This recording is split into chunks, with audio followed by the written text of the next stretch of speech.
श्री गणेशाय नमः। प्रिय बंधुओं, ये जो मनुष्य का शरीर है ना, इसमें बहुत सारे अंग हैं और प्रत्येक अंग महत्वपूर्ण है। लेकिन एक अंग ऐसा है जिसमें हड्डी नहीं है, बड़ा ही लचीला है, और इस अंग का उपयोग यदि हम जरा भी असावधानी से कर देते हैं तो बड़ी बड़ी दुर्घटनाएं घटित हो जाती हैं। प्रसंग है त्रेता युग का। तो त्रेता युग में क्या हुआ कि जब भगवान श्री रामचंद्र जी महाराज, लक्ष्मण जी और माता जानकी ये नासिक पंचवटी आश्रम में आसीन थी, उसी समय क्या हुआ कि एक राक्षस जिसका नाम मारीच था, वो माया मृग का रूप धारण करके और वहाँ पर आ गया। भगवान रामचंद्र जी महाराज ने उस माया मृग को देखा और अपना धनुष बाण उठा करके उसका पीछा किया। पीछा करते करते कुछ दूर जाकर के भगवान श्री रामचंद्र जी महाराज ने उस माया मृग का वध कर दिया। तो अब राक्षस तो बड़े मायावी होते हैं, तो मारते मारते मारीच ने भगवान श्री रामचंद्र जी महाराज की आवाज़ की ही नकल की। कैसी आवाज़ निकाली? हे लक्ष्मण मेरी रक्षा करना। आप आश्रम में बैठे हुए माता जानकी और लक्ष्मण जी ने आवाज़ सुनी। अब लक्ष्मण जी तो जानते थे कि भगवान श्री रामचंद्र जी महाराज तो तीनों लोकों के स्वामी हैं, उनके ऊपर भला कोई विपत्ति कैसे आ सकती है। तो लेकिन माता जानकी का मन डोल गया। माता कहने लगी लक्ष्मण जी से, लक्ष्मण जी जाओ, तुम्हारे भाई के ऊपर कोई भारी विपत्ति है। लक्ष्मण जी ने कहा कि माता कैसी बातें करती हैं? अरे भाई के ऊपर कोई विपत्ति आ सकती है क्या? वो तीनों लोकों के स्वामी हैं। माता जानकी कहने लगी कि लक्ष्मण,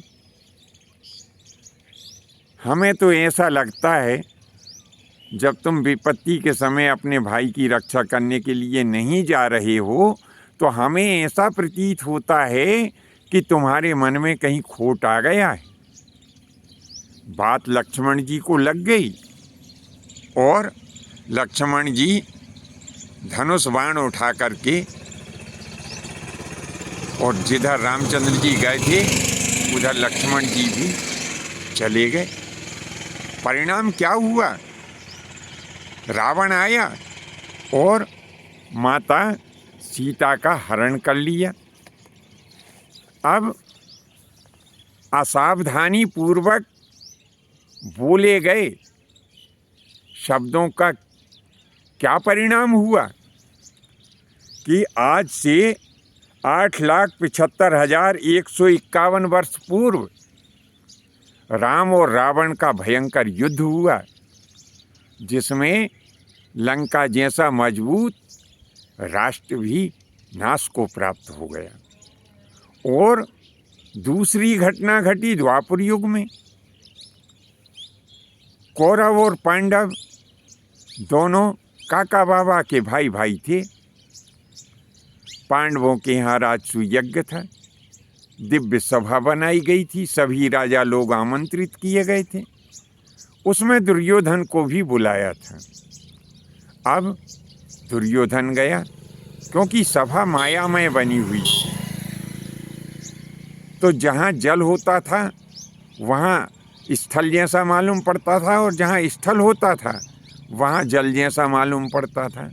जहाँ दरवाज़ा था वहाँ दीवार मालूम पड़ती थी, जहाँ दीवार थी वहाँ दरवाज़ा मालूम पड़ता था। तो जब दुर्योधन उस सभा में गया तो जहाँ दीवार थी वहाँ उसे लगा कि दरवाजा है, तो जा कर के दीवार से टकरा गया। अब जहाँ जल भरा हुआ था वहाँ सोचा उसने स्थल है, तो छपाक से पानी में गिर पड़ा। इसी दृश्य को देख करके पांचाली हंसी और कहा कि अंधे का अंधा ही होता है। वाणी सुन करके वो वाणी माता पांचाली ने बोली थी, वह दुर्योधन के हृदय का वेधन कर गई।